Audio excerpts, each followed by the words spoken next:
तो दोस्तों आज मैं एज अ ट्रेनर आपको बताने वाला हूँ कि क्यों कुछ स्टूडेंट को प्लेसमेंट नहीं मिलता है ट्रेनिंग के बाद, उसका एक्चुअल रीज़न क्या है और इसका स्केल क्या होता है। तो समझो 100% स्टूडेंट होते हैं ना, तो 100% में से 60% को एट अ टाइम जो उन्होंने प्लान किया होता है प्लेसमेंट नहीं मिलता मोस्टली। ऐसा क्यों है, उसी पॉइंट पे आज हम डिस्कस करेंगे। तो सबसे पहला जो पॉइंट है वो है जॉब वर्सेस कॉलेज। अब देखो, एज अ स्टूडेंट जब हम अपने कॉलेज से पढ़ाई पूरी करके निकलते हैं तो हमारे में दिमाग में यही थॉट होता है कि हमने कॉलेज में जैसे पढ़ाई की है लास्ट मोमेंट पे या एग्जाम में पास होके या एटलीस्ट अच्छे मार्क्स लाके वैसे हमारा काम चल जाएगा। बट अब ट्रेनिंग इंस्टीट्यूट में जो ट्रेनिंग लेते हो वो आप एक्चुअल में ट्रेनिंग लेते हो किस लिए? जॉब करने के लिए। दोनों के कॉन्सेप्ट में बहुत फर्क होता है। तो यहाँ पे जब आप सीखते हो तो आपको ना कि सिर्फ एक्टिवली प्रैक्टिस करना रहता है, उसके बाद आगे का भी सोचना रहता है कि मैं कितने टाइम में जॉब ले लूंगा, कितने टाइम में मेरी ट्रेनिंग कंप्लीट हो जाएगी और क्या प्लानिंग होगी। इट मीन्स इसमें आपको सेल्फ ड्रिवन काफी होना पड़ता है कंपेयर टू कॉलेज लाइफ। तो जब कॉलेज लाइफ से अचानक से जब हम ये जॉब वाले मार्केट में जाते हैं या ट्रेनिंग वाले मार्केट में, तो ये थोड़ा कम्पिटिटिव हो जाता है हमारे लिए, क्योंकि इसी चीज को हमने कॉलेज में अलग तरीके से की थी। कॉलेज में सिर्फ हमें सब्जेक्ट्स में पास होना था, एक सेमेस्टर से दूसरे सेमेस्टर में जाना था, तो वो हमारे लिए एक फॉर्मल होती थी। बट यहाँ पे हमें खुद से इनिशिएटिव लेना पड़ता है कि भाई ना कि हम एक्टिवली प्रैक्टिस करेंगे, हम सिनारियोज को सॉल्व करेंगे, क्वेश्चंस को सॉल्व करेंगे, अच्छे से सीखेंगे, अगर कोई फीडबैक लेना होगा तो फीडबैक लेंगे, एक्टिवली क्वेश्चंस करेंगे और ये देखेंगे कैसे हमें जल्दी से जल्दी जॉब मिल जाए। तो यानी इसमें थोड़ा सा सेल्फ वाला चीज़, इनिशिएटिव थोड़ा ज़्यादा करना पड़ता है। ये पहली चीज़ थी। दूसरा जो पॉइंट है डिसिप्लिन एंड कंसिस्टेंसी। देखो, दो तरह के लोग होते हैं, उसमें से मैं एक था। देखो, दो तरह के लोग में सबसे पहले लोग होते हैं जो कि काफ़ी कंसिस्टेंट होते हैं और डिसिप्लिन की लाइफ जीते हैं। यानी बचपन से लेके अभी तक जो भी उनको चीज़ देते हो उसमें अच्छे मार्क्स लाएंगे, उसमें अच्छा काम करेंगे एंड समवॉट उनको जॉब भी मिल जाती है एक टाइम पे, ठीक है। दूसरी तरह के लोग, जिसमें मैं भी आता था, जो कि इनकंसिस्टेंट थे, डिसिप्लिन्ड नहीं थे या नहीं रह पाते कितना भी कोशिश करने के बाद। तो आपको क्या करना पड़ेगा, आपको अपने अंदर एक आग लानी पड़ेगी, एक फायर होना चाहिए कि मुझे ये ट्रेनिंग लेनी है और उसके बाद मुझे ये जॉब लेनी है। तो क्यों लेनी है, ये रीज़न मेरे लिए बड़ा क्यों है। तो अगर आप डिसिप्लिन्ड और कंसिस्टेंट नहीं हो तो पहली चीज़ आपको डिसिप्लिन और कंसिस्टेंसी लानी पड़ती है। दूसरी चीज़, आपको अंदर से आग ज़्यादा होनी चाहिए, क्योंकि आप पहले से डिसिप्लिन और कंसिस्टेंट नहीं हो तो सडनली नहीं हो पाओगे। तो आपका वाई बहुत क्लियर होना चाहिए कि मुझे ये क्यों लेनी है। अगर आप सिर्फ करने के लिए करोगे तो ये चीज़ वहाँ पे काम नहीं बनेगा। उससे आपके अंदर एक फायर होना चाहिए, एक मोटिव होना चाहिए, एक मेंटल थॉट होना चाहिए कि मैं क्यों कर रहा हूँ और कब तक मैं इसे अचीव कर लूँगा। और उसे अचीव करने के लिए जो मेरा इनडिसिप्लिन और इनकंसिस्टेंसी है, कैसे मैं उसको डिसिप्लिन बनाऊँ और कैसे कंसिस्टेंट बनाऊँ, क्या रीजंस थे जिसकी वजह से मैंने ये चुना, क्या रीजंस है जिसकी वजह से मुझे अचीव। आपको बड़े बड़े रीजन चाहिए कंपेयर टू समवन जो कि पहले से डिसिप्लिन और कंसिस्टेंट हो। तीसरा जो पॉइंट है वो भी इंपॉर्टेंट है, नोइंग योर टाइम लाइन।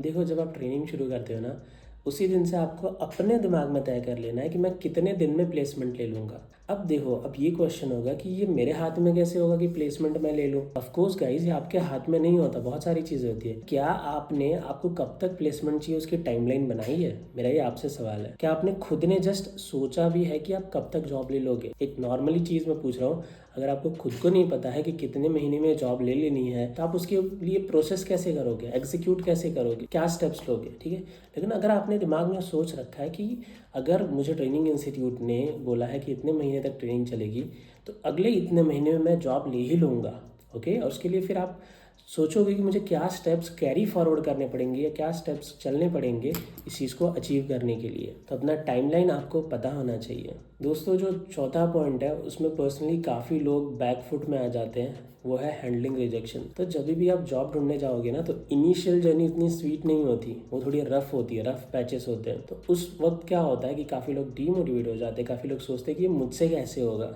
और उसी वक्त आपको सबसे ज़्यादा पावर शो करना रहता है, उसी वक्त आपको शो करना रहता है कि मैं कैपेबल हूँ।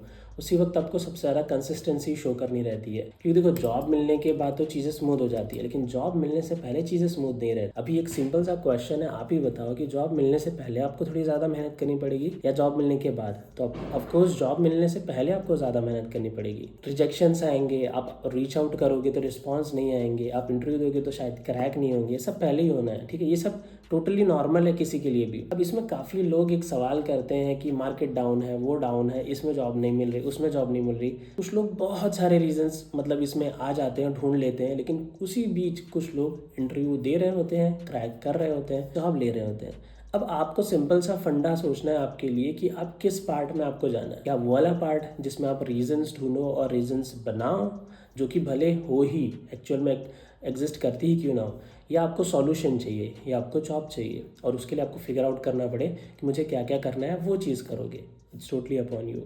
अब पिछले पॉइंट से ही कनेक्टेड नेक्स्ट पॉइंट है इनिशियल ट्रबल्स। इनिशियली जब आप जॉब ढूंढने जाते हो ना, तो आपको बहुत सारे रिजेक्शंस मिलते हैं, फेलियर्स मिलते हैं, तो आप एक्सटर्नली डीमोटिवेट होते हो लोगों के थ्रू, और थोड़े टाइम बाद, थोड़ा 1 महीना या 10-15 दिन, या आपने थोड़ा बहुत ट्राई किया, रिजेक्शंस मिले, तो आपका इंटरनल डीमोटिवेशन भी शुरू हो जाता है, लैक ऑफ कॉन्फिडेंस शुरू हो जाता है। आपको फील होने लगता है कि इन लोगों ने मिलके जो मुझे चीज़ें कही हैं या जो मैं देख रहा हूँ वही सही है, ये मुझसे नहीं होने वाला, या मुझे रिस्पॉन्स जैसे अभी मिल रहा है वैसा ही मुझे, आप प्री जज हो जाते हो चीज़ों के लिए, वैसा ही रिस्पॉन्स मुझे आगे जाके भी मिलेगा। इस वजह से आपका मेंटल स्टेट क्या होता है, वो थोड़ा सा बैकफुट पे चला जाता है। तो ऐसा कभी भी नहीं करना है। देखो, इनिशियल लेवल पे जब चीज़ें आपके लिए सही काम नहीं कर रही हैं, तभी आपको ज़्यादा एफर्ट शो करने की ज़रूरत है, बिकॉज जो कंडीशन आपकी इनिशियली वैसी सेम नहीं रहने वाली, राइट। लैपटॉप के इन्वेंशंस जो थे, कंप्यूटर के जो इन्वेंशंस थे, या किसी भी चीज़ का इन्वेंशन इनिशियल डेज में था, आप देख सकते हो वो उतना इफेक्टिव नहीं था, इतना अच्छा नहीं था, उनकी साइज़ भी काफ़ी बड़ी होती थी। लेकिन आज के टाइम पे लैपटॉप और काफ़ी सारे इन्वेंशंस वो ऑप्टिमाइज हो चुके हैं, ठीक है, काफ़ी हम आगे जा चुके हैं। सिमिलरली जब आप इनिशियली ट्राई करते हो ना, तो उतना इफेक्टिव नहीं हो पाता, कभी कभार उतने रिस्पॉन्स आपको नहीं आते। लेकिन जैसे जैसे उस पर काम करते जाते हो, टाइम देते जाते हो, आपको रिस्पॉन्सेज आने लगते हैं और चीज़ें आपके लिए इफेक्टिव होने लगती हैं, ठीक है। और लॉन्ग टर्म में काफ़ी बेनिफिट भी करती हैं आपको, बिकॉज जो टाइम आपने स्पेंड किया है, जो चीज़ें आपने सीखी हैं इस जर्नी के दौरान, उसके थ्रू क्या होगा, आप लाइफ में कभी भी अगर ज़ीरो पे गए तो आपको पता होता है इस ज़ीरो से मुझे ऊपर कैसे आना है। दोस्तों, लास्ट में एक बोनस टिप दे देता हूँ, जो कि मैंने पहले भी बताया। देखो, 2 तरह के लोग होते हैं, जैसा कि मैंने बताया। एक वो जो कि अपनी लाइफ में सारी चीज़ें टाइम पे करते आते हैं, डिसिप्लिन और कंसिस्टेंट होते हैं, उनके बचपन से लेकर अभी तक अच्छे मार्क्स आ रहे हैं, उनके लिए चीज़ें एक तरह से स्मूथ रहती हैं, या उन्हें मेहनत करनी भी हो तो वो पहले से करते आ रहे हैं, तो उनके लिए नॉर्मल है चीज़ें। और एक वो जो पहले से कंसिस्टेंट, डिसिप्लिन और जिनको अच्छे स्कोर नहीं आ रहे। दोनों में कोई अच्छा या बुरा नहीं है, ऐसी बात नहीं है। लेकिन अगर आप दूसरी कैटेगरी में फॉल करते हो, तो आपको थोड़ा ज़्यादा एफर्ट लगाने पड़ेंगे अपने आप को डिसिप्लिन करने में, कंसिस्टेंट करने में, और आपके पास एक बहुत बड़ी चीज़ होनी चाहिए, जो कि होनी चाहिए वाई। मैं क्यों कर रहा हूँ, अपार्ट फ्रॉम कि मतलब मुझे एक अच्छी जॉब चाहिए, बट मुझे अच्छी जॉब क्यों चाहिए, क्या प्रॉब्लम्स मैं फेस कर रहा हूँ उसके ना होने पे, मेरी लाइफ का अगले 10 साल में क्या होगा, मेरे करियर में मेरे 5 साल में क्या होगा, अगर ये नहीं मिली तो क्या हो सकता है। ये चीज़ें आपको जानना बहुत ज़रूरी है। आपके पास वाई होना, एक फायर होना बहुत ज़रूरी है। अगर आप सेकेंड टाइप ऑफ पर्सन हो, देखो आपको बेटर पता है आप फर्स्ट टाइप ऑफ पर्सन हो या सेकेंड टाइप ऑफ पर्सन हो। तो दोस्तों, आज की वीडियो में बस इतना ही। मिलते हैं अगली वीडियो में, तब तक के लिए बाय बाय दोस्तों।